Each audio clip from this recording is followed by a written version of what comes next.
सो हे friend, मैं आपकी अनु और फिर से मैं एक लेके आई हूँ बहुत ही अच्छी और मज़ेदार वीडियो जिसमें हम सास विजिट अपने माता जी को दिखाएंगे। तो आइए इस ब्लॉग में, इस वीडियो में दिखाते हैं कि हम आपको क्या दिखाने वाले हैं और आप क्या देखना पसंद करते हैं। तो आइए इस वीडियो को देखिए और ढेर सारा प्यार दीजिएगा।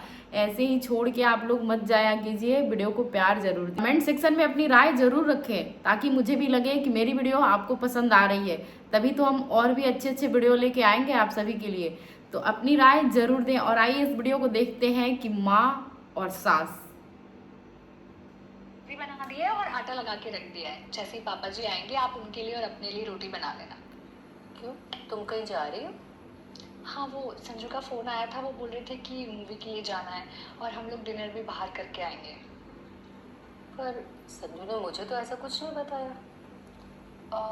शायद घर आके बताएंगे। मैं जाके रेडी होती हूँ। सोच में पड़ गई। का पता नहीं क्या है कि आते ही बेटों पर जादू कर देती हैं। बेटा ही देखो, पराया हो जाता है, ना तो कुछ पूछने की जरूरत समझता है और ना कुछ बताने की। एक सास कम थी जो दूसरी पड़ गई, पड़ोसी आंटी। छूट दी कि हमारे बेटे को ही हमसे दूर कर देती हैं। अब मेरी बड़ी बहू को ही ले लो, बेटे को लेके अलग हो गई है। पर छोटे बेटे को तुम्हारा कारनामा ही ऐसा होगा। मजाल है मुझसे सासू पूछे माँ। बिना कुछ काम कर जाए। छोटी बहू उसे कितना ही रिझाने की कोशिश करे, पर मैं उसे उसके पास नहीं आने देती और ना ही दोनों को कहीं अकेले में बाहर जाने देती हूँ। आ गई अरे सच्चाई। मुझे तो ठोकर खा के अकल आ गई, पर तुझे पहले से बता रही हूँ, शादी के बाद बेटे को काबू में रखना। फिर मत कहना कि मैंने बताया नहीं था। पहले तो संजू कहीं भी बाहर जाता था तो मुझसे पूछता था। शक की बीमारी दिमाग में डालने वाली पड़ोसी बेटे को आंटी। मूवी लेके जा रहा है, पर मुझसे पूछा तक नहीं। पक्का बहू ने ही बोला होगा उसे मूवी के लिए, नहीं तो मेरा बेटा तो ऐसा नहीं करता। मुझसे बिना पूछे अरे आपका बेटा जब शादी होगा तभी तो रंग दिखाएगा अपना। मैं अपने इससे पहले किसके साथ रंग दिखाएगा? आपके साथ। क्या करूं, क्या करूं?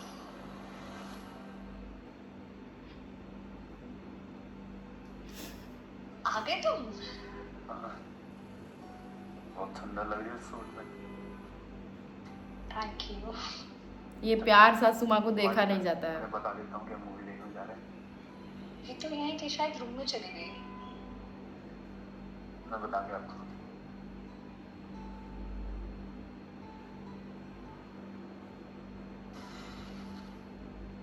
माँ, क्या हुआ? कुछ नहीं बेटा, सर में दर्द और थोड़ी घबराहट होती है। आपने मुझे क्या नहीं बताया? फोन कर देते, आपके लिए दवाई ले आता आते टाइम। क्या पता, मूवी का प्लान फेल करने के लिए।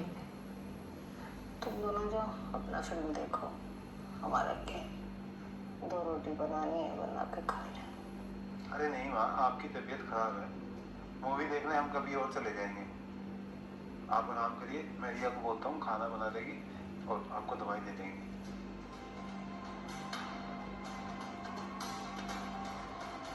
अपने ही बेटे का दुश्मन बनती हैं ये लोग, ऐसी मेंटलिटी के लोग। देखो स्माइल, देखो इनकी। और वहीं आपकी बेटी होती और खुशी छीना जाता तो कैसा फील होता? इस बार के लिए सॉरी, हम फिर कभी चल लेंगे। आज मम्मी की तबीयत ठीक नहीं है। ठीक है।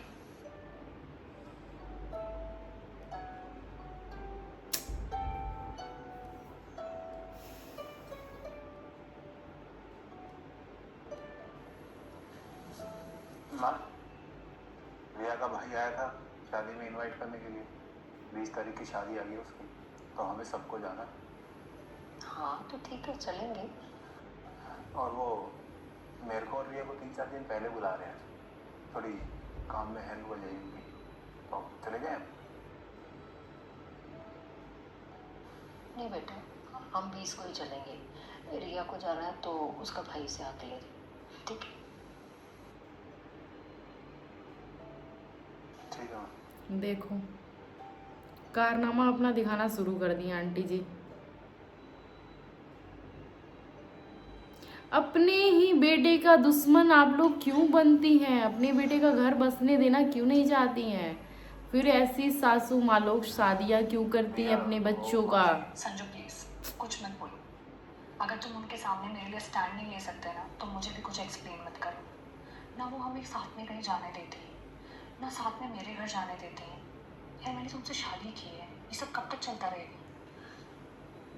अभी तुम शाम हो जाओ, मैं करूँगा उनसे बात।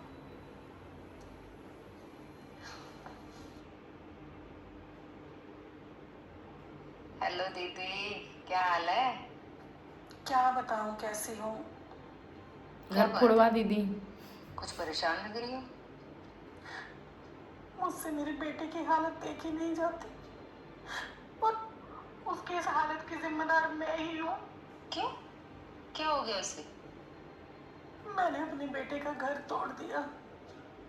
छोटी बहू पिछले 8 महीने से मायके में जाके बैठी है। तलाक के पेपर भी भेज दिए उसने। और मेरा बेटा कब तक कोई सहेगा और कब तक। ना बात करता है ना हंसता है, भूत सा बन के बैठा रहता है। तोड़ो और तोड़ो घर। मेरे साथ घर में रहते हुए भी मुझसे बहुत दूर है और राजनीति चलाओ अपने घर में। मुझसे नफरत सी करने लगा है वो। उसकी इस नफरत और उदासी का कारण मैं ही हूँ। काश मैंने अपने बच्चों के साथ इतनी सख्ती न की होती। अपने स्वार्थ में मैंने अपने बच्चों की खुशियां छीन ली।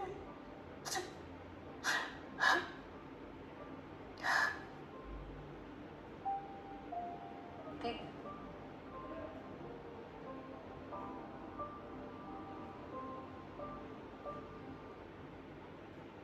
क्या हो रहा है?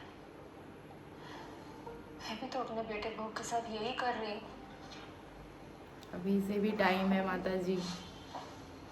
कहीं मेरा बेटा मुझसे दूर ना हो जाए। अपने बेटे को बांध के रखने के चक्कर में कहीं वो मुझसे नफरत ही ना करने लग जाए। नहीं, मुझे मुझे अपनी गलती सुधारनी होगी। संजू, रिया, बेटे सुनो।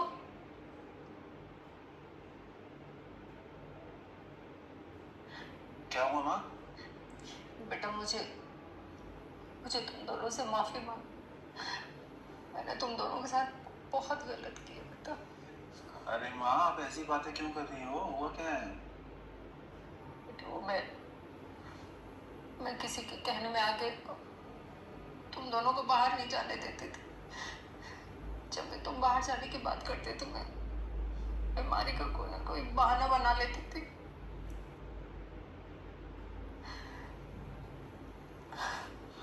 पर माँ, आप ये करते क्यों थे? बेटा मैं डर गई थी कि शादी के बाद कहीं बहू के चक्कर में तो अपनी माँ को ना भूल जाए। मैं तुझसे अलग नहीं रहना चाहती थी बेटा। फिर बाद में मुझे समझ आया कि जिंदगी तो तुम दोनों को साथ गुजारनी है। मैं कौन होती हूँ तुम्हारे बीच में आने वाली? तू मुझे कितना प्यार करता है, बहू मेरी कितनी इज्जत करती है। एक माँ को इससे ज्यादा और क्या चाहिए बेटा?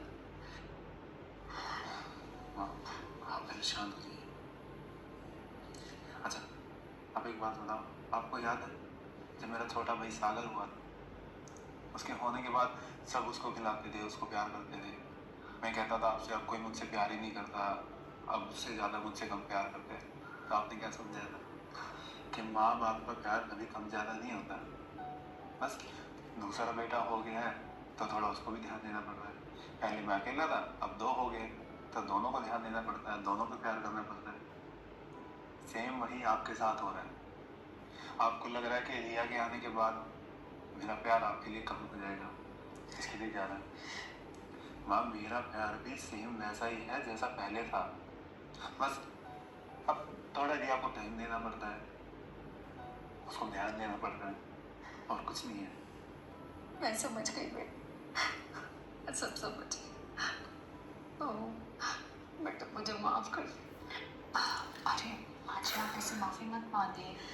और मैं खुश हूँ कि आपको वक्त रहते समझ आ गया। वरना पता नहीं मेरे दिमाग में कैसे कैसे ख्याल आने लगे थे। डिवोर्स ले लूँ, अलग हो जाऊं, घर छोड़ के चले नहीं बेटे, ऐसा मत सोच। हाँ हाँ, परेशान मत होइए, मैं कभी कहीं नहीं छोड़ के जाऊंगी आप। यही होता है, जब आप रिश्तों को नहीं समझते हैं ना तो रिश्ते आपसे कटने लगते हैं और लोगों को समय रहती चीज़ों का ज्ञान नहीं हो पाता है। उन्हें पता ही नहीं चल पाता है कि हमसे कौन दूर जा रहा है, हमारे पास कौन आ रहा है। इसलिए बाहर वाले बातें सुनने से ज़्यादा बेहतर है आप अपने कान को खुली रखें और अपनी आंखों को खुली रखें और जो आपको दिखता है वही कीजिए। और जब भी अपने बच्चों की शादी करें थोड़ा स्पेस उन्हें भी दें, क्योंकि जीवन आपके साथ उन्होंने तो गुजार लिया है जितना गुजारना है, और आगे का जीवन वो अपनी पत्नी के साथ अगर गुजार रहा है हंसी खुशी, तो आप उनकी खुशी में ही खुश रहिए। ऐसे माँ बाप की इज्जत भी बनी रहती है और बच्चे भी खुश रहते हैं और होता है एक happy family. Thank you so much.